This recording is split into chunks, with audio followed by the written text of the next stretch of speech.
Hello everyone and welcome to another great week of motorsports here on Fundy Motorsports Magazine. I'm Dave Hanlon, and on this week's show, some great bomber racing from Hammond River Raceway as well. We're going to have our calendar of events, and Brian Ferguson's back this week with his Shop Talk segment, and you never know what Brian's going to be telling us about this week, so stay tuned for that.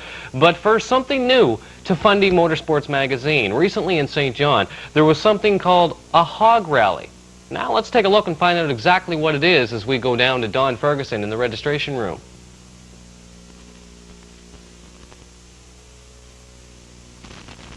Okay, we're down here in the registration room at the Courtney Bay Inn for the July 4th Hog Run. This is Randy Davis, the Regional Director of Hog. Randy, can you explain to us a little bit what Hog is all about? Hog is an international organization sponsored by the Harley-Davidson Motorcycle Company, and Hog stands for the Harley Owners Group. And it's, as I said, it's an international organization, and there's local chapters located throughout the world. And St. John happens to have a local chapter, which is the St. John Harley Owners Group. What brought Hog about? Why is there a Hog, first of all? It was a way for Harley-Davidson to get people together to have fun, to bring people that drive Harleys closer together, give them something to do. Well, besides bringing them close together, there's another benefit that comes out of this too. Okay, a lot of the Hog chapters around the country do benefit runs, do poker runs like we're doing today, dances, charities, so that money can be donated to different charities. Okay. Today's poker run, what is this going to be helping out with? Okay, part of the proceeds that we make off this weekend event will be donated to the Children's Wish Foundation. I see. And there was another event just a couple of weeks ago that took place. What was that? A couple of weeks ago there was a bike show in Bridgewater, Nova Scotia, where part of their proceeds were donated to Children's Wish and an animal shelter. And there was a Ride for Sight, which is a Canadian-wide run that's done every June that raises money for the Retinitis Pigmentosus Foundation. That's very good. Now, we were talking about a poker run. Can you explain to me what a poker run is? Okay, basically a poker run is same as playing a hand of poker. You start, we're starting here today, and everybody that signs up for it will get a card here. We do a short drive through Kingston. This trip will be going through Kingston and Quispamsis, and we'll be making 4 more stops, and at each stop everybody will get another card, and when we get to the last stop we'll look at the cards and see who has the best poker hand. Okay, that's great. Well, I hope you had a lot of fun on today's run. So it's not the best weather for it, but... Well, we're keeping our fingers crossed that it's not going to rain. Okay, good luck. Thank you very much. Thanks, Randy. Bye-bye.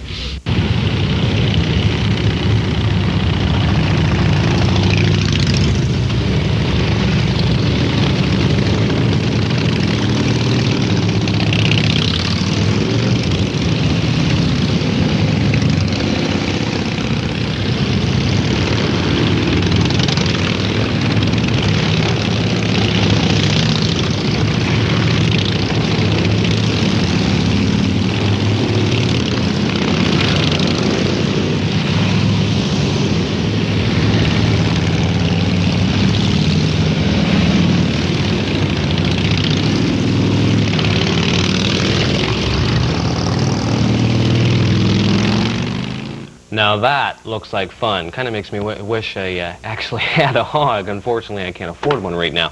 Anyway, now it's time to go from hogs to cars as we head down to Hammond River Raceway. They had a bomber race back on July 7th, and we're going to feature it right now.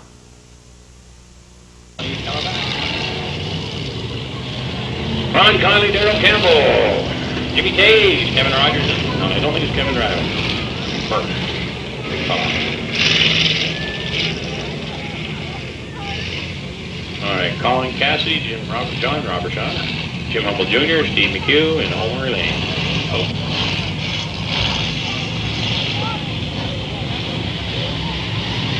We'll start all over. Mr. Campbell's going to hold off.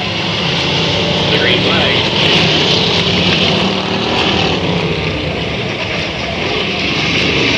Here's Kevin Burke driving 14 cars. 2, going for the racing hole again. That's Jim Humble Jr. Oh, right to the back at 67. Turns to Jim Humble Jr. Turns closer to the up now. Finally gets straightened up. And Steve McHugh away running. Right. A little more race room. And first to the top. Now he's back out of it. Give you a little shot now. With this time, get it going. You want to go this way. Meanwhile, Daryl Gamble is cruising up front. Ron Conley, Kevin Burke, Randy on him, and he's picking up Ron Conley, Kevin Burke, Steve McHugh on the inside. And he does, but then Ron Conley there is slowing down. 1 lap to go. Steve McHugh over the race room. Now we get 3 abreast going to the turn. Look who's out no man. Yeah, Ron Conley has a little further to do. That's Steve McHugh picks up. Second place. Top right, he's there. Now he's spinning sideways a little under control.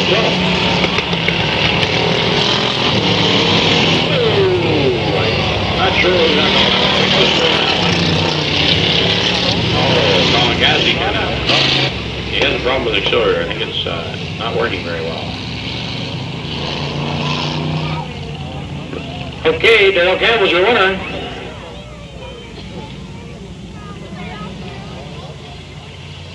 Daryl Campbell.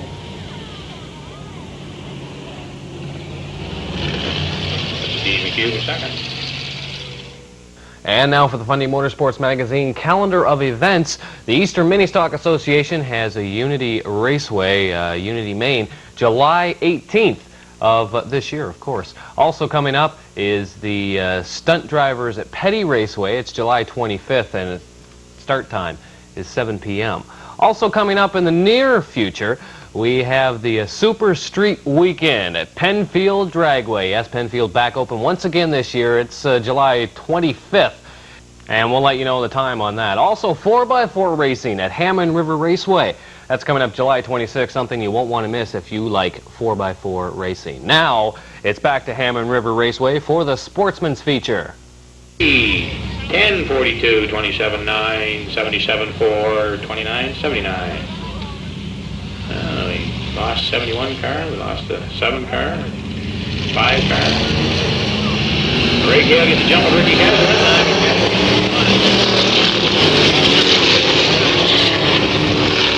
Ray Gale goes back. Ooh, like a rocket. Look at Steve go. Ooh, Steve Rogers on the move too. Red flag time. 77 sits down the infield.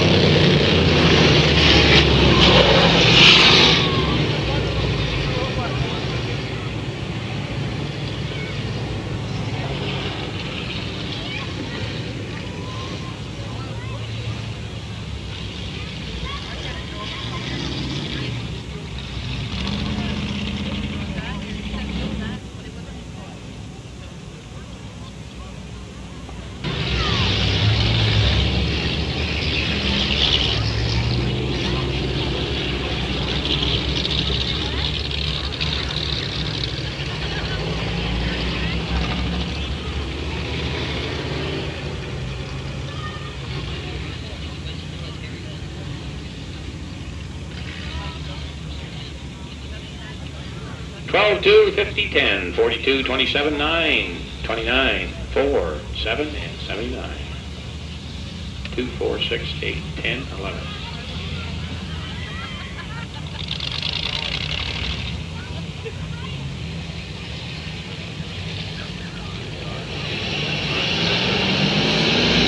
And away we go.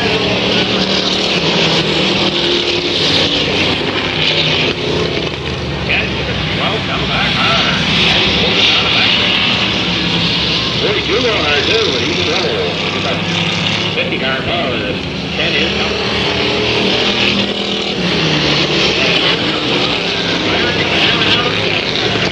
Lucky the brakes here are slowing down. Inside lane not moving, inside lane going. Yes, look at Byron going 3 wide inside, and he's making a move now. 27 going 9.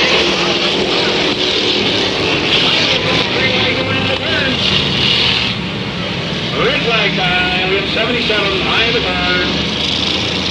Sorrel decided, I don't want that 7 going by me, so he thought he better get going. Yeah, he says, there's somebody out here just as fast as I am. The only difference is, his is homemade, mine isn't. Byron's got a rocket. He's working strong tonight. He's on the move. Oh, here comes 77. He got fired up again. Oh, sorry. That's 10. Can't see it from here. Where is 77? We lost him altogether, I guess. It's Chris Bryan. He disappeared.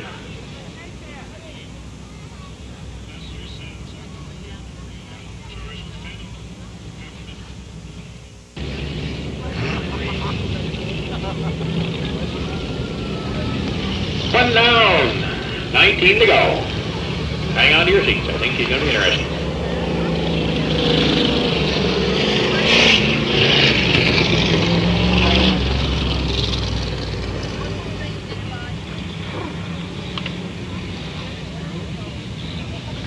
That 29 car sounds pretty good too. That Bobby Fraser from Riverview. All right, one lap down. Ricky Guy's going to lead. We're going to come for a restart. Paul Carr's going to try to hold on to him, but I don't think it's going to happen.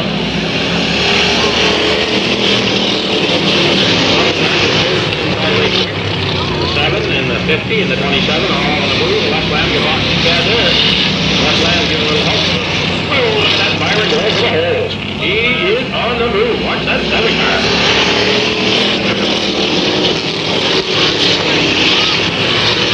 We'll stay in behind this 42 car. Whoops, you got a big loss there. Another hole. Left Lamb looks fine now. So he's trying to make it over quick on the outside. He's going to his back, but I think he's going to get the top of the hill.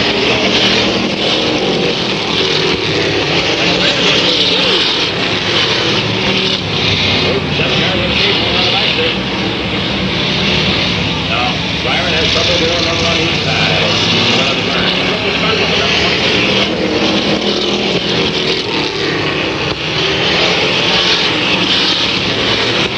Here comes the 27 car.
Started here again. So 27 has the lead, 12 second.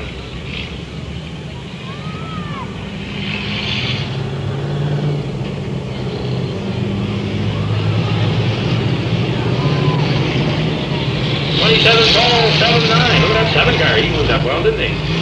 Started last. 42, 50, 4, 29, 10, and 79. And look out, here comes the 2. He'll be going down the outside, 3 west. He always goes a little harder when he gets mad. Now he's going go 3 wide inside, way inside.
Well, there you have it, some great racing. Kind of dark, though. We should talk to the guys about getting some more lights.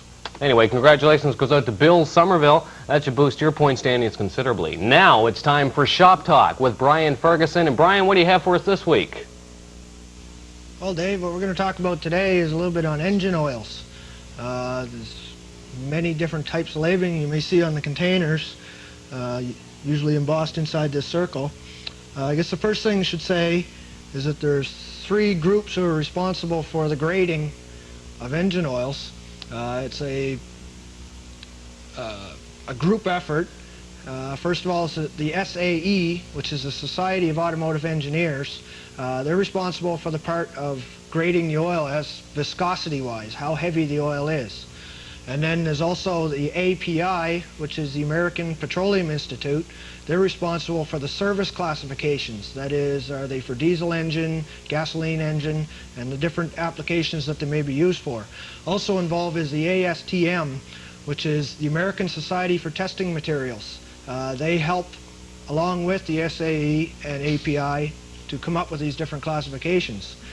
Now, I guess first of all, some of the things we should say is some of the additives that they add to engine oil to help improve them. First of all, there is anti-scuff additives, which are used mainly during the break-in period. They help to polish the internal engine parts and help reduce wear and provide a better break-in. There's also corrosion inhibitors, which reduce the acids which attack the metal parts by neutralizing them. There's oxidation inhibitors, which reduce sludge and varnish, which helps keep your engine clean and keep the rust down. There's detergent and dispersants, which help to lift off any of the dirt and material and foreign material, carry it with the oil to the engine oil filter where it's taken out to help provide more protection for your engine. There's also foam inhibitors. Foam in the oil can cause a breakdown of the lubrication because of the air pockets in between, and air does not lubricate. You need clean, stable oil, so they add foam inhibitors. There's also viscosity index improvers, which help to improve the body and the thickness of the oil so it's better over a wider range. And there's pour point dispersants, which improve the cold flow characteristics of the oil. Some of the advantages to synthetic oil is that they have more viscosity stability over a wider range, which they claim, anyway, the manufacturers of the synthetic oil claim that this is the case. It also have reduced oil thickening during cold weather, and they have increased load ability, which will help to prevent wear under heavy operating conditions. What I want to get into now, I guess, is some of the labeling you'll see on the oil jugs. What do they mean? Well, first of all, we have two examples here. One is a Nissan heavy duty 5W30 and a no-name product 10W30 motor oil. Okay, if you look into the small circle on the oil jug, you'll see API service classification, SG. Okay, what the SG means, first of all, the S is meant to represent for spark ignition engines, which is a gasoline engine. The G is the warranty requirement.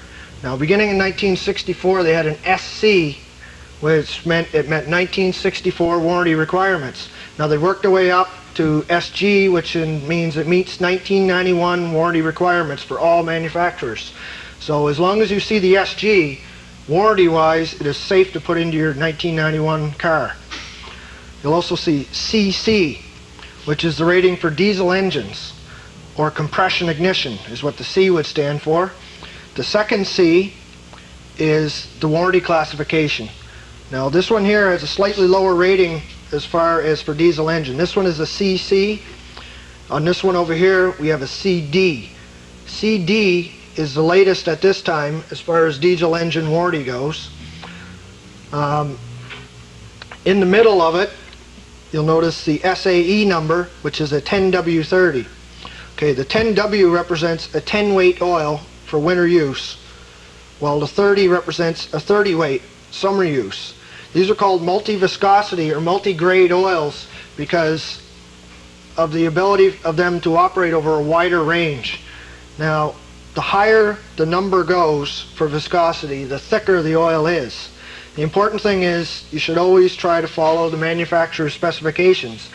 The reason being is that if you put too heavy of an oil into the engine, you may have problems with overhead cam engines tearing the camshaft out or scoring the head because of no lubrication during startup. It may take a few seconds for the oil to get up there, and by the time it does, you may have already caused damage if you don't keep the proper grade of oil in there.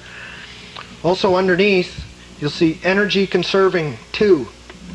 Now they began a few years back applying extra additives to the oil to help make it friction reducing. They had energy conserving 1 and now we're up to energy conserving 2. If you see this on there, you usually always see the writing beside it which says this motor oil contains a friction modifier to help reduce engine wear and improve fuel economy.